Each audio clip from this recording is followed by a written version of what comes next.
Hola, nosotras somos de Mercadeo, estamos viendo la asignatura de Neuromarketing y el día de hoy vamos a entrevistar al docente Jesús Franco Rosero. Él es docente aquí de la Universidad Libre de la Facultad de Salud y hoy nos está acompañando para ayudarnos con una investigación que estamos haciendo acerca de la materia de neuromarketing, del funcionamiento del cerebro precisamente en esta rama. Doctor Rosero, bienvenido. Muchas gracias. Gracias por invitarme y pues con mucho gusto podemos compartir algo que pueda contribuir al conocimiento y dinamizar un poco más el quehacer del marketing, del mercadeo, desde la parte de neuro, que sería tal vez el centro a estimular, ¿no? Como uno de los objetivos de inducir la compra o de cautivar a un potencial cliente. Entonces de eso pues con mucho gusto aquí vamos a compartir varios temitas. Podemos empezar, yo creo que usted nos cuente más o menos cómo se adentró en este mundo del neuromarketing. Pues, ¿ha escuchado algo del neuromarketing primero? Sí, lo he escuchado más desde la parte como de la psicología, digamos con la psicología de las ventas, que va un poco más allá de simplemente poner un stand, ofrecer algo, sino que utilizar una serie de estímulos que pueden de una manera generarle el sentimiento de necesidad al potencial cliente. Algo así como dice, vea, usted necesita esto porque esto le va a mejorar. Y eso, el crearle la necesidad es una irrupción en lo psicológico. Eso es lo que yo tengo entendido, pues ahora le han introducido elementos de la neurolingüística y eso implica el manejo de varias regioncitas de este órgano inmenso y complejo que es el cerebro, y qué bueno adentrarnos un poquito en esto.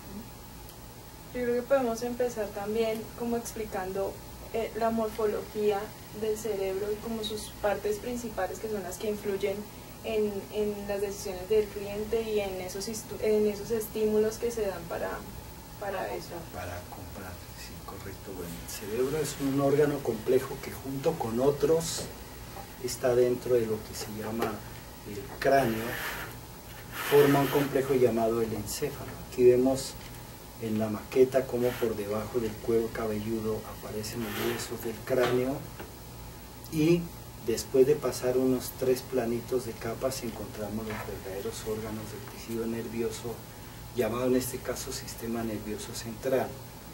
A saber sería el cerebro, lo que vemos aquí, estas circunvoluciones que se forman mediante la presencia de 2 hemisferios, derecho e izquierdo. El cerebelo, un órgano un poco más pequeño ubicado en la región occipital, y en interfaz entre estos dos la prolongación superior de la médula espinal y otros elementos nerviosos aquí, lo que se llama el tallo cerebral.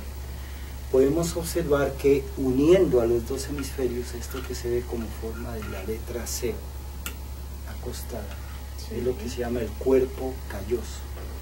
Una gran cantidad de fibras que van entre un hemisferio y otro, intercomunicándole o dándole a saber lo que se está procesando de ideas. Es decir, nuestras acciones son producto de lo que ha imaginado, pensado y planeado el hemisferio izquierdo y el hemisferio derecho.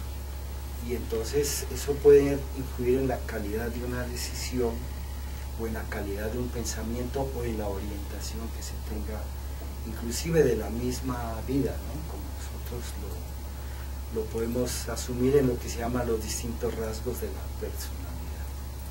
Esa sería la descripción básica, pues, y recuerden que ese cráneo nos ofrece la protección, nos ofrece asimismo dentro de él un medio líquido en el cual está flotando órganos como el cerebro, como el mismo cerebelo, el tallo y obviamente la médula espinal, que es la prolongación inferior. Y ese es el centro, digamos, de nuestras acciones, particularmente la mayoría de ellas las voluntarias. Cuando se habla de los hemisferios o bueno del cerebro en general, ¿hay alguna diferencia cerebral entre el hombre y la mujer? Sí, ese ha sido un tema muy polémico porque eso se presta al manejo pues del machismo y el feminismo. Y pues Hay que reconocer que en la antigüedad, sobre todo en la Edad Media, cuando era un poco prohibido estudiar estas cosas por las presiones religiosas, se decía siempre de la superioridad del cerebro masculino sobre el cerebro femenino. Y pues obviamente no había una voz que se oponía a eso, porque mujer que se opusiera a eso iba a parar a la hoguera, ¿sí? Tiempo después algunos anatomistas relacionaron que el cerebro de la mujer no presentaba una comunicación aquí en este puntico que estoy señalando, si sale en cámara. Este punto, esta masa ovoidea que está aquí es el tálamo. En la parte intermedia del tálamo se describe un pequeño botoncito que no aparece en todo el mundo, que se llama la comisura gris intertalámica. Entonces decían, no, es que la mujer no tiene esa comisura gris intertalámica, sino el hombre. Unos. Otros decían, no, es la mujer la que lo posee, no el hombre. Y ese viceversa de opiniones era para tratar de explicar una supuesta inferioridad del cerebro. Después lo que se pudo encontrar ya con el advenimiento de las técnicas de función imagenológica de los años 80 para acá, de que es el hemisferio derecho el que efectivamente en la mujer está un poco más desarrollado que nosotros los hombres. Ese mayor desarrollo no es tanto en volumen, sino en la conectividad, muchas conexiones de muchos circuitos internos, que en la mujer aparece más conectado, y entonces llegamos a una definición importantísima, que es lo que se conoce como la visión puntual. La mujer tiene más capacidad de discriminar detalles. Por eso las damas recuerdan mucho más los aniversarios. Y a nosotros pues nos acusan de ser muy secos, que porque se le olvidó eso. Es porque nosotros tenemos más una visión global. Y la visión global significa en cierto modo unas ventajas, pero también unas desventajas.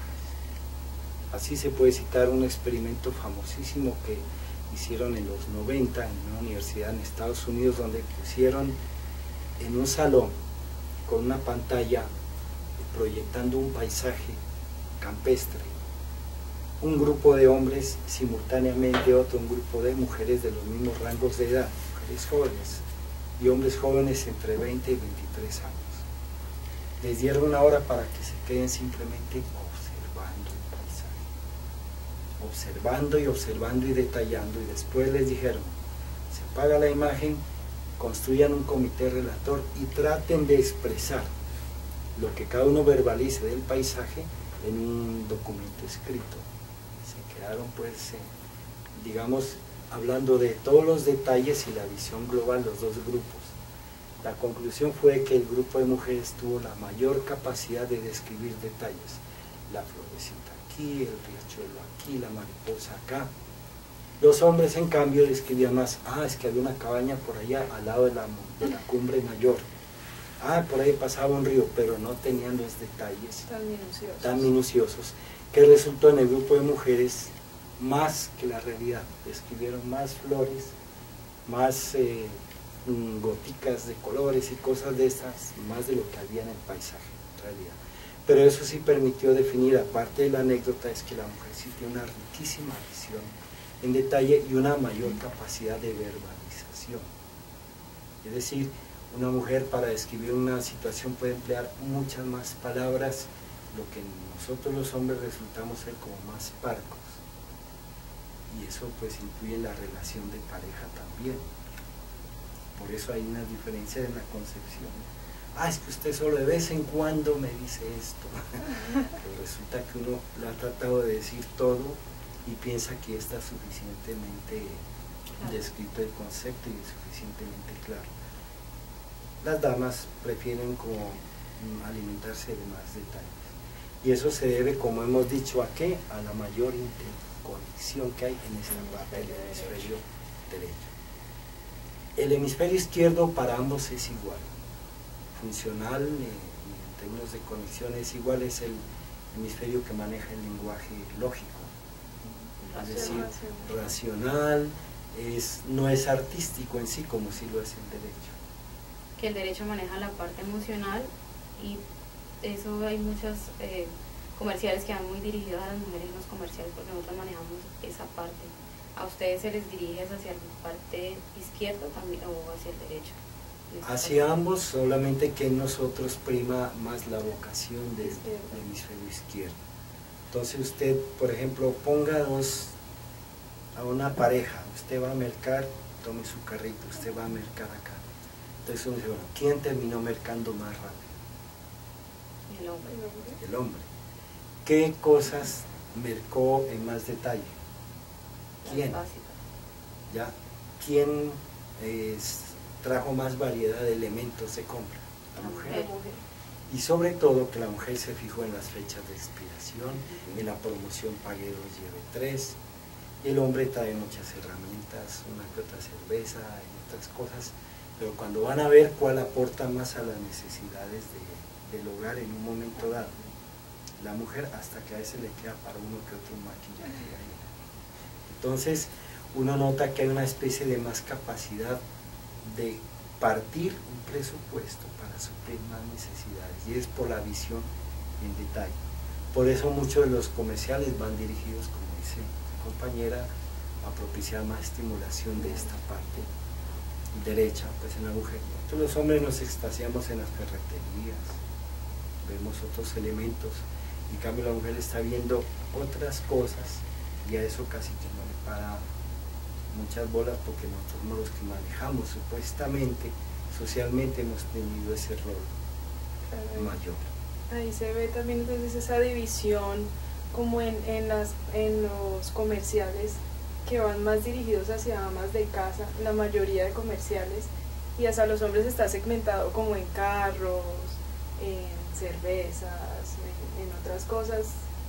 Sí, es cierto. Con ellos. Por ejemplo, en los años 40, digamos como la onda principal de ventas en Estados Unidos eran los electrodomésticos, aparecieron las lavadoras, secadoras y todo, era para darle a la mujer, pues desde el punto de vista social, era que no esté tanto metida en esas labores, en cambio una lavadora le resolvía el problema.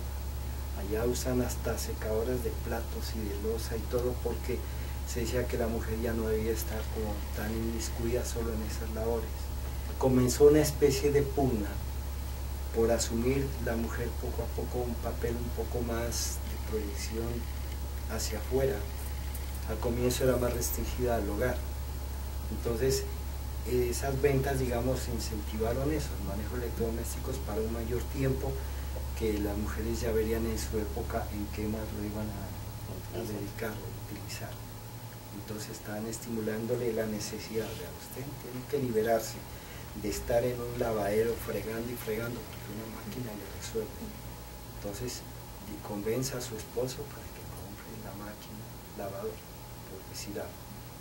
Comenzó así esa especie de flujo por las ventas a partir de una necesidad que de hecho existía y que culturalmente se debería ir imponiendo poco a poco para eso. Entonces notemos cómo en estas sociedades, sobre todo de corte como más capitalista y digamos, la mujer ahora tiende a ser como más libre, dícese así libre, porque también ya desempeña labores ejecutivas y labores administrativas y está más metida en el medio productivo.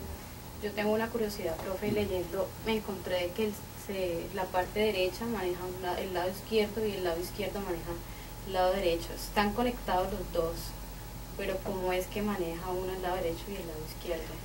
Eso sucede en la parte motora. Nosotros aquí disponemos de una serie de lóbulos del cerebro. Entonces tenemos que aquí en la parte del lóbulo frontal, ustedes pueden observar aquí un caminito profundo, que es una cisura. Entonces en la parte del lóbulo frontal aquí aparece un área, la última que lo va a limitar con el lóbulo siguiente, que es el parietal, y hablamos entonces de lo que llama el área motora primaria. Las fibras de las células que hay dentro, todas se proyectan hacia abajo. Cuando van a llegar hacia la región del tallo, a este punto, la mayor parte de ellas se va al lado opuesto. Entonces del hemisferio derecho van a partir muchas hacia la parte izquierda. y del izquierdo pues a la contraparte. Entonces cuando hacen este cruzamiento le definimos como una decusación, pero eso es más o menos en el 90%. Hay unas fibras que siguen directas que son 10%. De tal suerte que si hubiera un trauma, por ejemplo una fractura de cráneo que lesionó esa área motora primaria en la parte derecha, usualmente queda muy afectada la parte motora del lado izquierdo. Y viceversa, eso en la parte motora.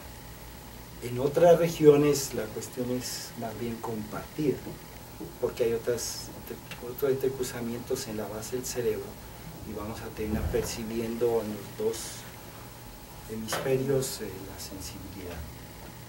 Ya que tocó el tema del lóbulo frontal, el cerebro trabaja como una unidad, pero está dividido en 4 lóbulos, frontal, occipital, parietal. Cada uno de ellos tiene a su cargo como una corteza.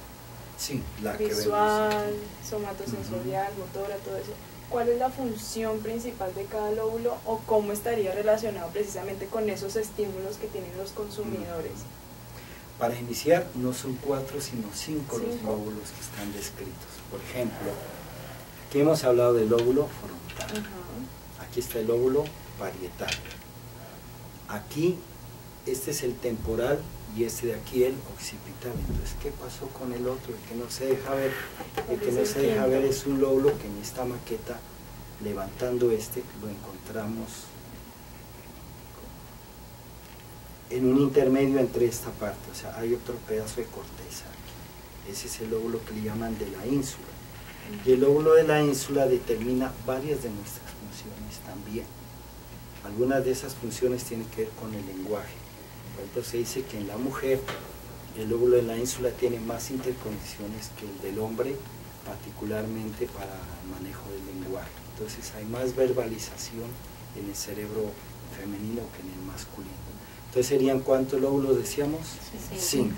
Entonces el lóbulo que no se deja ver es este. Aquí ya lo tenemos. ¿Qué nombre recibes? Ínsula o lóbulo insular. Ahora, ¿qué tienen que ver estos distintos componentes de la estructura cerebral?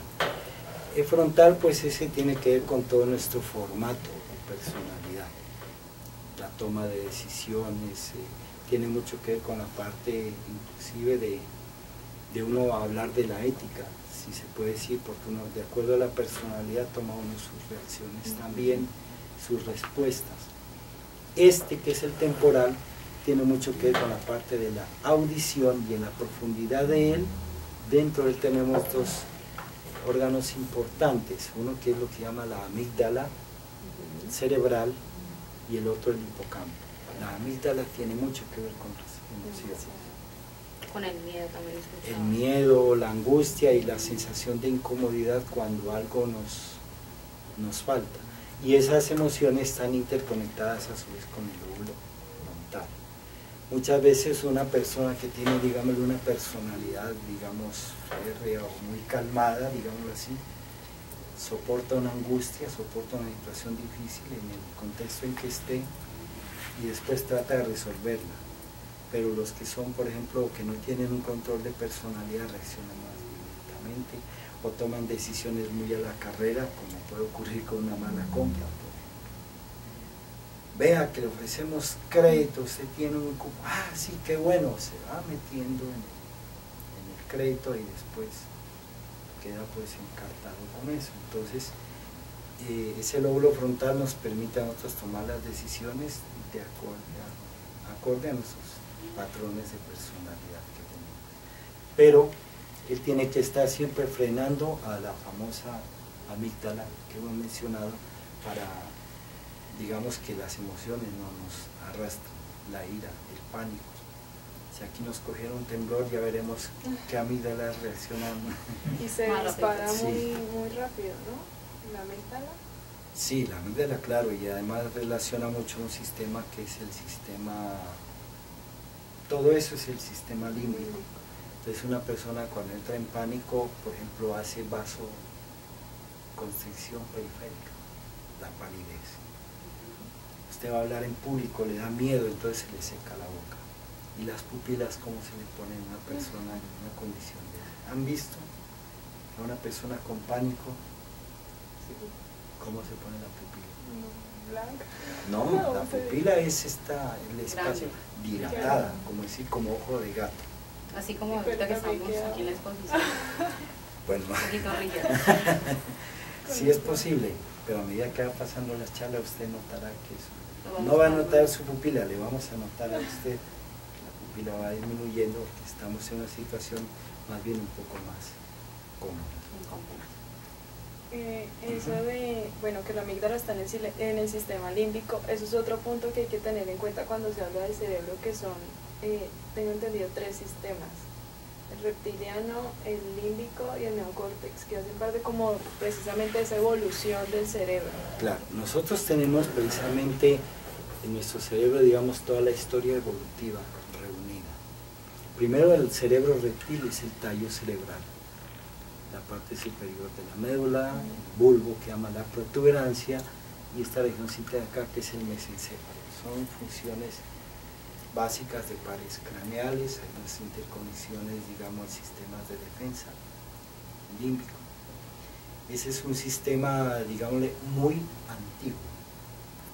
Es un sistema nervioso arcaico, pero ahí lo tenemos ya. El segundo sistema es un sistema, digamos, intermedio, que es el sistema límbico, desde el cual sí controlamos, o sí se manifiestan las emociones, pero ese es susceptible de controlarse en cierta medida. Una persona de mayor desarrollo de la personalidad va a soportar la ira un poco más, pero otros no. Ejemplo, la violencia intrafamiliar que vivimos. Un padre enojado que va a llegar a acabar pues con toda la familia ahí, ese se dejó llevar por el límbico, o sea que el segundo cerebro, el nivel le ganó al que debería ser el más desarrollado, que es el neocórtex, que es la corteza, sobre todo la parte del lóbulo frontal. Y hay otra parte de la corteza muy desarrollada que es aquí, el área visual. Por naturaleza nosotros tenemos uno de los sistemas visuales más desarrollados del universo. Por lo menos aquí encontramos hasta 9 capas. En el resto del neocórtex son 6. Pero en el límbico son ¿cuántas capas? 3 a 4 capas. Y el resto del cerebro reptiliano de las funciones básicas, muy básicas. En nosotros, seres humanos, la parte límbica tiende a primar más en el manejo de las emociones primarias, el deseo de comer, el deseo, digamos, de la reproducción, que es un deseo primitivo para perpetuar la especie y proteger al individuo. Ese es el de nuestros mecanismos de defensa, que de manera consciente los podemos manejar cuando asumimos la defensa sutil. La defensa sutil es la que tratamos de hacerlo con argumentos, como usted enfrentar jurídicamente un juicio, por ejemplo. Usted, según el artículo, tal, usted lo elabora mucho más, lo ha pensado. Es un sistema límbico, pero ya muy relacionado con la corteza. Una pregunta, profe. Entonces, cuando nosotros vamos a realizar un comercial, ¿tenemos que ver a cuál de los 3 sistemas afectamos para que nos compren o no? En un comercial, pues como es un llamado a una compra o una vinculación o algo, tiene que, pues tiende a llamar o a mostrar más que hay una necesidad de, y esa necesidad de le va a crear a uno una especie de insatisfacción en tanto no se resuelva. Usted necesita un buen celular, mire que le tenemos el mejor, que hasta le lava y le plancha, listo, un BlackBerry, un iPhone. Entonces a usted le hacen plantear que tiene una necesidad y que el mundo para usted no sería tan bueno en tanto no compre eso. Entonces ahí el deseo de la satisfacción ante la solución de la necesidad es más un estímulo del sistema límbico, la misma amígdala y todo eso. Porque hay otro también que es otro sistema, pero ese sí, digamos es como más básico, y lo utilizaba mucho de manera subliminal en las salas de cine. Le ponía una película en un desierto tenso y subliminalmente, algo que duraba muy poco tiempo, le mostraban la Coca-Cola vaciándose esos cubos de hielo. La gente no alcanzaba a ver ni en un parpadeo eso, pero ya quedó la imagen acá de la fase instintiva. Uy, hay sed. Uy, es que se imaginaba que todo era un desierto, entonces corra a comprar la gaseosa. Eso fue, digamos, prohibido porque se contabilizaba como una maniobra de manipulación severa sobre el cliente. Otro, un comercial horrible que apareció en una valla, y ese sí era directo. Aparece el cuerpo de una mujer desnuda y unos zapatos muy finos pisándola. Se puse calzado tal para que su dominio sea total, algo así. Entonces estaba utilizando que si se ponía los zapatos podía usar y pisotear a la mujer. Así. Entonces le creaba al supuesto comprador, no, pues no pongo los zapatos, voy a tener poder. Entonces el deseo del poder ya es una manifestación que va entre el límbico y la parte más elaborada, frontal, porque ya ejercer poder es una función más social, más elaborada. Entonces en última estos comerciales tienen un alto porcentaje para el sistema límbico y un porcentaje representativo, pero un poco de menor carga para la neocorteza. Ahora que tomábamos lo de la corteza visual, siempre he tenido la duda de eso de que en cuanto a la comida se dice que entra por los ojos. ¿Qué base científica tiene eso? Cuando se dice que a un hombre se conquista por la comida o eso. Tal vez será por lo que le represente a uno, bueno, es que cocina tan rico, si la dejo me pierdo de estos platos, ¿sí? Puede ser, pero recuerden que últimamente la imagen de la mujer ya no es tan la hogareña, ¿sí? Entonces ya las mujeres se han visto necesitadas, digamos, como de ofertarse más, entre comillas, entonces termina en una situación de abuso con su cuerpo, tiene que hacerse poner unas siliconas para que le vean más, y entre esos debe haber uno que tenga más billete y me posea, se adueña de mí, o como algunas dicen, bueno, que tenga varias pero que me mantenga. Entonces miren cómo la misma mujer ha terminado, digamos, rebajando sus parámetros, ya no tan hogareños y no tan, digamos así, como de respeto, de autoestima. ¿Por qué? Porque lo que está primando ahí es el factor económico, el poder. Y uno lo puede ver inclusive, pues, la crítica social a especiales como que hacen apología a algunos narcotraficantes, los endiosan de cierta manera y muestran al tipo que con la plata de él cambia el patrón físico de la mujer, las liposucciones y todo eso. Entonces se tiende como a vender esa imagen. Si usted quiere ser exitoso en la vida para tener plata, consiga uno que le dé plata y póngase esos silicones, hágase eso. Entonces en el mundo, digamos, capitalista, casi que todo vale en términos de promoción y casi todo se vale así no sea ético. Entonces es distinto el ofertar la necesidad de una prenda. Si tenemos una época invernal, bueno, una chaqueta impermeable, esa es otra cosa, pero acá quiere poder, o el tipo que si no se compra una camioneta super 8x8, ya solo con eso tiene más poder, alcanza más tiempo, va a más partes y va a andar más acompañado, tiene las compañías que quiera. Entonces es como seducir al cliente con base en una necesidad que se le crea. En el capitalismo las necesidades son creadas, tienen que ser creadas, y esa es la misión. Otra cosa es cuando usted ponga un comercial y diga, bueno, vea, cómprele la colección de estos autores a su hijo. ¿Han visto algún comercial de esos? No. Ya. Compren la colección de Rafael Pombo a su hijo para que conozcan. No hay. Pero si le dicen, cómprale un iPhone, una tablet, que eso te baja todo lo que quieras del mundo, menos del medio donde está. Entonces es como sacarlo del sustrato de identidad y de soberanía que tenemos derecho todos. Entonces ahí no se tienen en cuenta los patrones, sino crear las necesidades. Entonces habrá marketing de marketing, habrá mercaderos de mercaderos. Mercadeos sucios se puede llamar a algunos. Algunos sí sucios y otros pues dentro de la lógica del mercantilismo, ¿no? Por ejemplo, a usted le dicen, vea, métase esta academia de inglés porque si más inglés sepa muy bien, pero ya se le va a olvidar un poquito de las lenguas nativas que tenemos, que si nosotros decimos chuspa, ¿de dónde viene la palabra chuspa?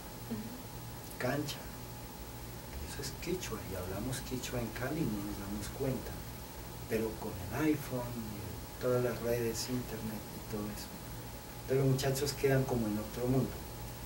La crisis que hay en nuestros estudiantes y en los niños, que debe ser más severa para el futuro, no reconocen nada de los patrones, digamos, como históricos que nos han traído hasta aquí.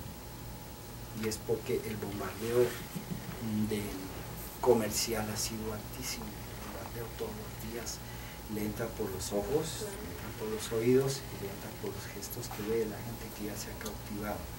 Entonces, una muchachita, si no le hacen la cirugía tal, como ha visto a la modelo tal y a las niñas tal, entonces es motivo hasta de suicidarse. Ya nos pasó aquí en Cali.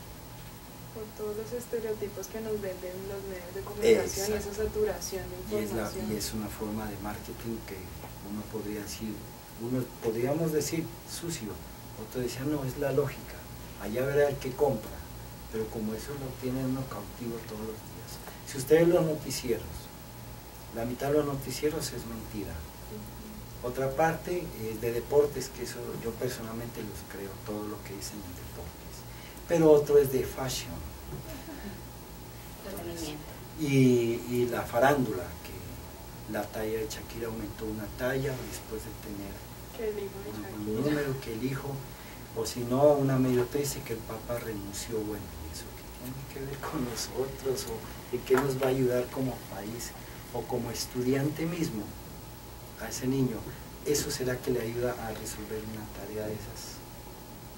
No, porque el iPhone le resuelve todo, el Internet le resuelve todo, entonces se recibe una versión de la historia y la sociedad, en mi concepto, distorsionada, y las necesidades también son incrementadas, ¿ya? Y ese es el efecto psicológico muy duro que hay.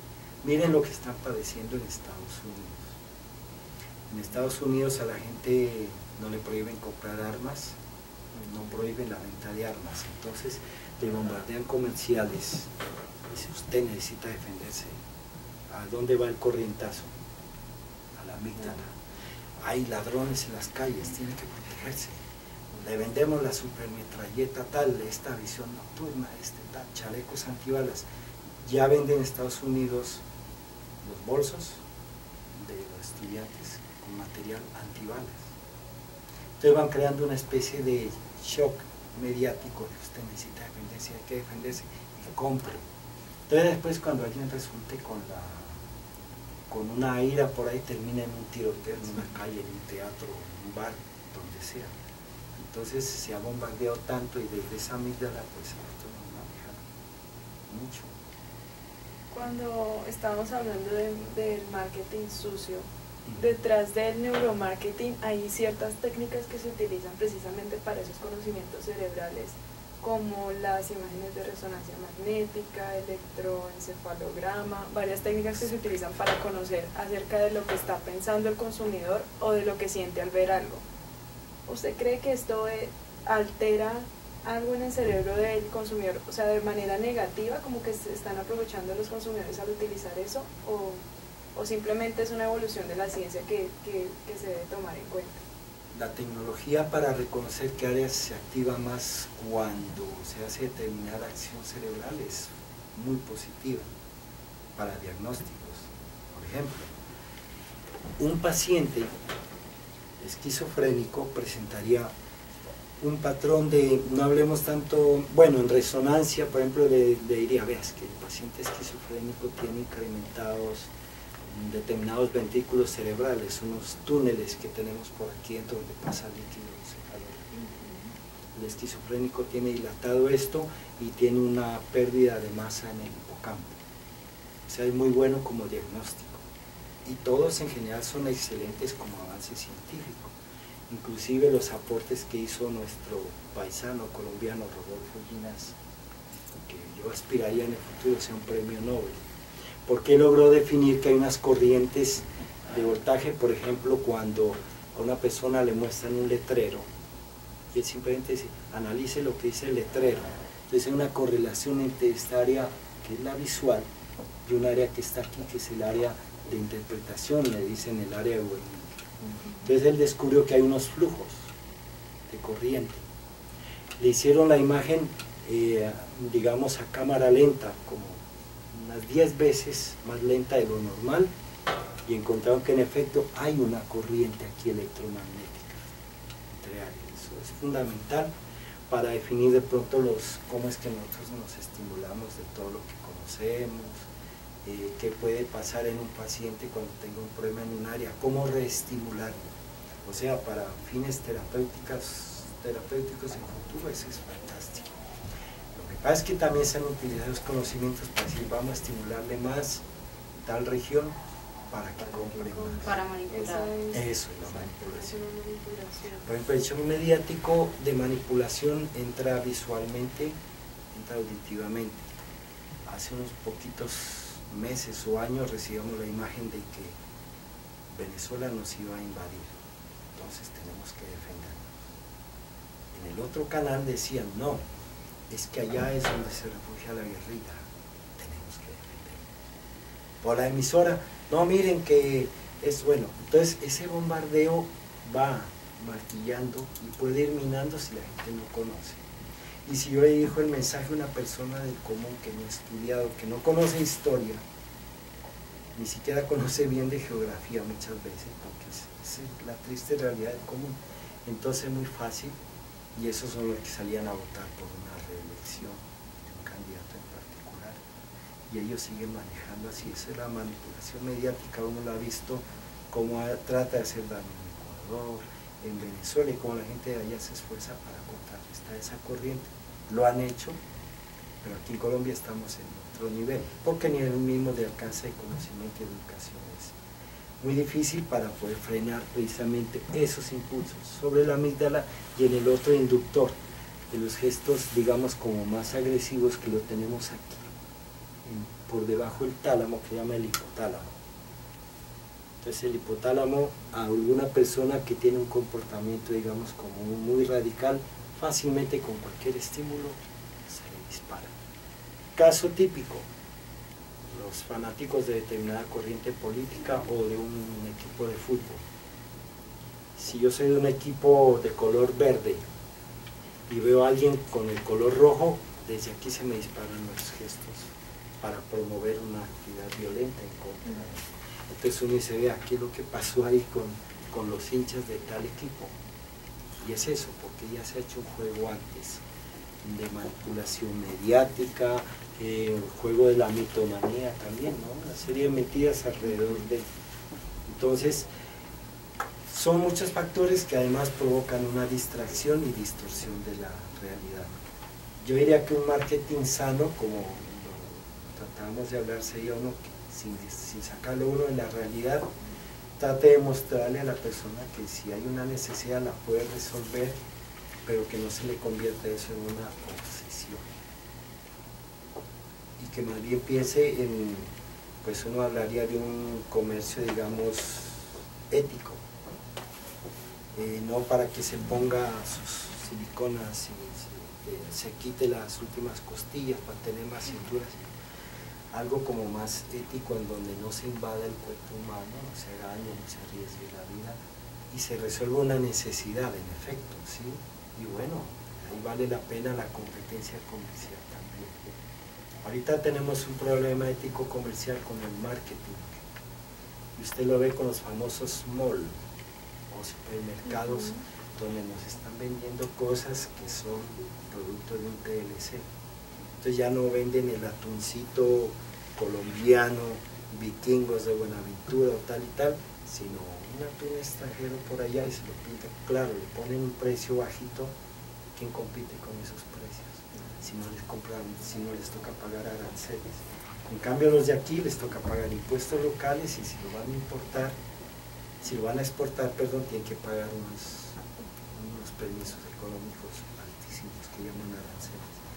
Entonces mire que a los formadores del comercio, las universidades les toca formar gente para unos retos verdaderos, apoyar industrias nacionales y de calidad de exportación, pero frente a unas competencias atroces, o sea, competencias desiguales. Entonces hay que tener mucha, ahí sí es cierto, digo, los paisas son los artistas para eso. Vea, le ofrecen la octava maravilla y le ponen a uno pues la amígdala a bailar ahí en una calle. Uy, sí, la pomada esa le quita, le arregla la próstata, le hace volver la mujer, todo bueno, listo. ¿Por qué? Porque le hacen estimular esto aquí. Llegan como a la necesidad más sentida de la persona, y no están haciendo de pronto que algunos lo tumben, ¿cierto? Pero muchos de ellos pues le hacen uno por lo menos sentir la satisfacción como comprador. El impulso del mercadeo con la neurolingüística en este caso es hacer que el comprador se sienta bien comprando algo porque está resolviendo algo, pero como les digo, que se maneje desde la parte más ética. Entonces yo creo que para cerrar, en su opinión, ¿qué tan importantes son entonces estas investigaciones que se están haciendo acerca del neuromarketing y de todos sí, sobre el cerebro, todo lo que se está haciendo? Uy, claro, es importantísimo, además porque en una persona como el mercadeo, por ejemplo, le hace conocerse a sí mismo, entre otras cosas. Yo le digo a mis estudiantes de medicina, bueno, si estudiamos sistema nervioso aprendemos a conocernos nosotros mismos. Uno sabe aquí qué parte es la que se activa cuando se está enamorando, o qué parte de esta se activa más cuando tiene el despecho, por lo menos para que sepa qué podría hacer, porque uno de conocerse uno mismo puede también tomar ciertas decisiones más correctas, no pues como el que se corta las venas porque sí. Bueno, si usted reflexiona un poco más, el despecho no lo llevará a eso, ni al trago, ni al vicio, sino a ver cómo desde la autoestima manejar esas crisis, ¿sí? Y ustedes en la parte de mercadeo, pues conociendo más esto, por ejemplo, podrían pensar cómo estimular más el cerebro de una sociedad urbana o rural colombiana para resolver. Y las investigaciones tienen que continuar, claro que sí, en una ciencia que se utilice realmente en la parte ética, una predicción de impacto social o más favorable a lo social. Yo no descarto lo privado, el derecho privado pues igual ya en todas las formas de gobierno lo existe, si lo existe en el socialismo, ¿cómo no aquí? Bueno, que se respete eso, pero que se maneje la parte productiva ética. Siempre y cuando favorezca a los consumidores, a las empresas y a la sociedad en general. Exacto, que no termine, por ejemplo, como las siliconas que se vendían con una gran promoción y después resultaron pues gravísimas. Dígame la realidad de esas mujeres, unas más pobres que otras, que ahora cómo se hacen retirar eso, ¿quién les responde por eso? ¿Le están respondiendo a todo el mundo? No, y saben que cada día que pasa es un pasito más para el cáncer de seno. ¿Y todo para qué? Para ver si algún tipo se fijaba en ellas. Y resulta que tan de malas, se fijaron o no se fijaron, pero ya tienen tienen el demonio adentro, el daño que les está haciendo el daño. Bueno, profesor Rosero, muchísimas gracias por atendernos. Cuando quieran para otra oportunidad, con mucho gusto. Muchas gracias.